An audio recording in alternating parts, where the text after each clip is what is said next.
যাতে যারা ক্ষতিগ্রস্ত ব্যবসায়ী তাদের পাশে আমরা আছি।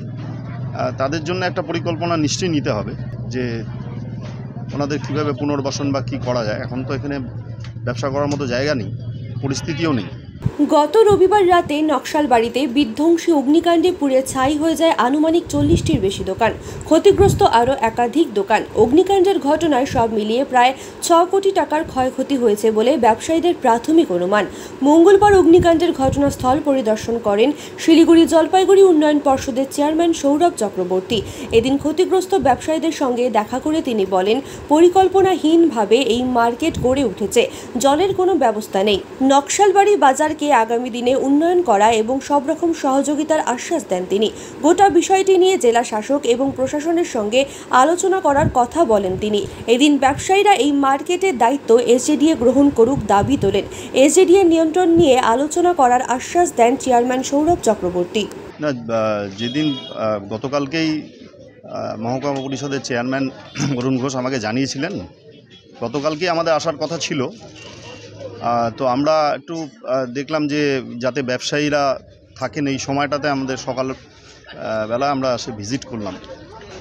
তো খুবই খারাপ লাগছে যে এত দোকান পুড়ে গেছে, ব্যবসার এত ক্ষতি পুজোর আগে এরকম ঘটনা, এটা খুবই দুঃখজনক। ওদের পাশে আমরা আছি এবং শিলিগুড়ি জলপাইগুড়ি উন্নয়ন পর্ষদ এখানে রাস্তাও করেছে, অনেক উন্নয়নমূলক কাজ করেছে। এবার এই বাজারটার জন্যে কি করা যায় আমরা একটু পরিকল্পনা করে নেব, কারণ আমাদের ডিএমের সাথে এখানে কথা বলতে হবে। এবং এই বাজারটা যেভাবে গড়ে উঠেছে, পরিকল্পনাহীনভাবে গড়ে উঠেছে। বাজারে ওয়াটার সোর্স কম আছে এবং যদি অগ্নিকাণ্ড হয় বা বিপর্যয় হয়, এসকেপেরও একটু জায়গা কম আছে। তো আমরা দেখছি এখন যাতে যারা ক্ষতিগ্রস্ত ব্যবসায়ী তাদের পাশে আমরা আছি। তাদের জন্য একটা পরিকল্পনা নিশ্চয়ই নিতে হবে যে ওনাদের কীভাবে পুনর্বাসন বা কী করা যায়। এখন তো এখানে ব্যবসা করার মতো জায়গা নেই, পরিস্থিতিও নেই। এবং এটা আগামী দিনে কোনো নতুন পরিকল্পনা করা যায় নাকি একটু সরকারের সাথে কথা বলে, প্রশাসনের সাথে কথা বলবো, আজকেই বলবো।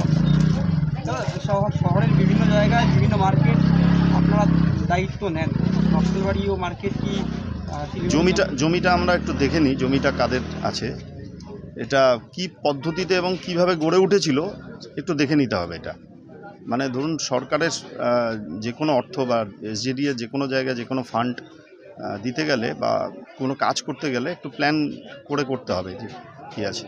তবে আমরা কিছু করব, এখানে ডেফিনেটলি করতে হবে, কারণ এই এলাকার মানুষ তারা সবসময় আমাদের সাথে আছেন।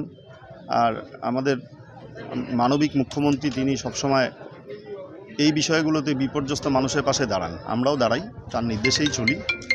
এবং নকশালবাড়িতে তো এই বাজারটা ছাড়া এখানে অন্য কোনো মার্কেট আর নেই, অন্য কোনো বাজার নেই। অর্থনীতির পুরো জায়গাটাই হচ্ছে এই বাজার। তো ন্যাচারালি এটাকে তো আমাদের তৈরি করে দিতে হবে। এখন আমরা একটু পরিকল্পনা করে নিয়ে তারপর যা করার করব।